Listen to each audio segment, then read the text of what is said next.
예, 안녕하세요. 이변은 있다의 이동현 변호사입니다. 예, 오늘은 학교 폭력 유형 중 신체 폭력 대응 방안에 대해서 알아보도록 하겠습니다. 최근 이제 코로나로 인해서 이제 등교 수업이 뭐 최근까지는 안 됐었는데 요즘 이제 대면 수업이 확대되면서 예, 좀 이제 줄어들었던 신체적 폭력이 좀 급증하고 있습니다. 그래서 이런 이제 신체 폭력에 휘말리게 된 경우 이제 피해 학생, 가해 학생, 이제 관련 학생들이 어떻게 대응해야 되는지 그 방안에 대해서 말씀을 드리고자 이제 오늘의 주제를 선택해 보았습니다. 예, 우선 들어가기 앞서 학교 폭력의 개념을 좀 알아봐야 됩니다. 학교 폭력의 개념을 알아보시면 학교 폭력은 학교 내외에서 학생을 대상으로 발생한 상해 폭행, 여기서 보시면 상해 폭행, 신체 폭력에 해당하겠죠. 이게 그 다음에 뭐 감금, 감금도 이제 뭐 신체 폭력, 감금해가지고 때리는 경우도 있기 때문에 이것도 신체 폭력의 하나에 해당할 수도 있고, 뭐 그 외에 뭐 이런 거를 다 해가지고 신체, 정신 또는 재산상 피해를 수반하는 행위를 의미합니다.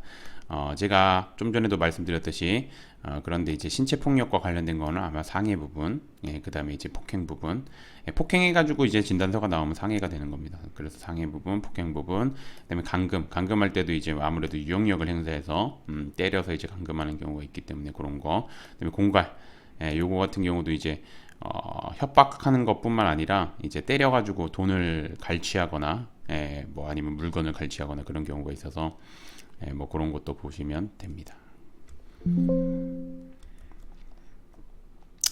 그래서 이제 뭐 보시면 이제 신체 폭력에 휘말리게 된 경우 이제 대응 방안에 대해 이제 구체적으로 알아보게 되면 앞서 뭐 제가 간략하게 말씀드렸지만 이제 신체 폭력은 이런 걸 의미합니다. 신체를 손, 발 등으로 때리는 행위. 그 다음에 이제 그래서 이제 폭행, 상해 이런 거 의미하고 그 다음에 일정한 장소에서 벗어나지 못하게 하기 위해서 감금하는 행위, 그 다음에 강제로 일정한 장소에 데리고 가는 행위, 뭐 약치 등 뭐 이런 걸 의미합니다. 이런 걸 의미하고 그 다음에 이제 신체 피해를 당했다면 요거는 이제 피해 학생에 대해서 피해를 당했는 경우에 어떻게 조치해야 되는지, 그 다음에 밑에 문단은 이제 가해 학생의 경우에 어떻게 가해 관련으로 이제 휘말리게 된 경우 어떻게 되는지에 대해서 이제 적어놨는데, 이제 한번 보시면 이제 신체 폭력 피해를 당했다면 피해 학생은 학교에 바로 신고해야 하며 당시 상황을 최대한 구체적으로 학생 확인서에 작성해야 됩니다.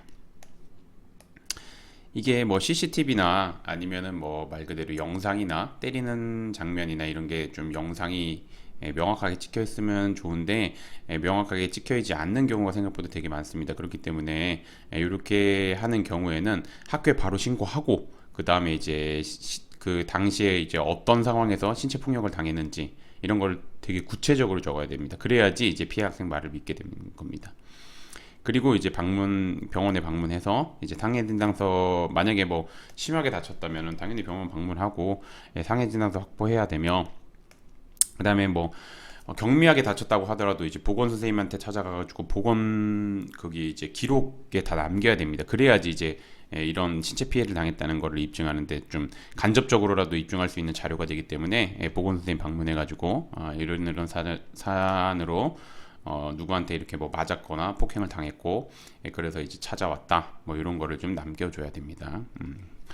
그 다음에 이제 억울하게 신체 폭력을 당한 경우, 그러니까 억울하게 신체 폭력으로 신고를 당한 경우, 그러면 보시면 그런 경우에는 이제 주변 학생들의 진술, 그 다음에 CCTV 영상 이런 걸 바탕으로 피해 학생한테 뭐 신체 폭력을 행사한 사실이 전혀 없다, 뭐 그런 거를 이제 좀 적극적으로 주장해야 되며, 실제 신체 폭력을 행사했으면 피해 학생한테 진실된 사과를 통해서 최대한 전담기구, 그러니까 학교에 설치된 전담기구에서 이 사안 마무리할 수 있도록 해야 하며, 만약에 이제 학교에 설치된 전담기구에서 마무리되지 못하고 학교 그 교육전청에 설치된 학교폭력대책심의위원회로 회부된 경우에는 이제 반성문도 쓰고 탄원서도 쓰고 피해 학생한테 사과문도 쓰고 피해 학생 부모님한테 사과문도 쓰고 이런 거를 이제 자료를 준비하고, 그다음에 실제 이런 거를 당연히 해야 되고, 그다음에 이런 자료를 준비해서 이제 학교폭력대책심의위원회에 참석해서 좀 이런 판단 기준들에 대해서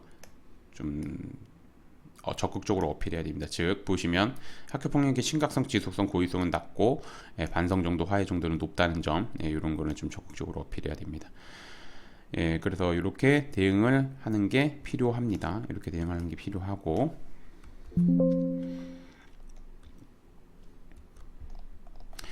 그래서 이제 오늘의 주제를 뭐 정리해 보면, 요즘에 이제 대면 수업이 증대됨에 따라서 진짜 신체 폭력 굉장히 급증하고 있습니다. 저도 이제 뭐 학교폭력 대책 심의위원회 이제 위원으로 활동하고 있는데, 이 대면 수업, 전면적으로 대면 수업하기 전에는 이제 뭐 아무래도 사이버 관련 폭력들이 많았었는데, 요즘은 진짜 신체 폭력이 생각보다 굉장히 많습니다. 그렇기 때문에, 그리고 신체 폭력 같은 경우는 이제 특히나 남학생들 사이에서 많이 발생하는데, 이게 사안의 처음에 좀 잘 대응하면, 뭐 가해 관련 학생이나 피해 관련 학생이나 이제 서로 잘 대응하면 좀 사안이 잘 마무리될 수 있는 사안도, 이제 서로 감정적인 싸움으로 인해서 좀 이렇게 뭐 말 그대로 법적으로 소송이 걸리거나, 아니면은 뭐 학교폭력대책심의위원회가 오거나, 아니면은 이제 뭐 형사 고소가 되거나, 뭐 경찰서 방문하거나 뭐 이런 경우가 굉장히 많습니다. 그래서 좀 잘 마무리됐으면 하는 마음에서 오늘의 주제를 선택했고, 그리고 이제 필요한 경우에는 이제 변호사님 도움을 받아서 조금 적극적으로 대응할 필요도 있다고 생각됩니다. 오늘의 주제는 여기까지 마치고요. 저는 이변은 있다의 이동현 변호사였습니다. 감사합니다.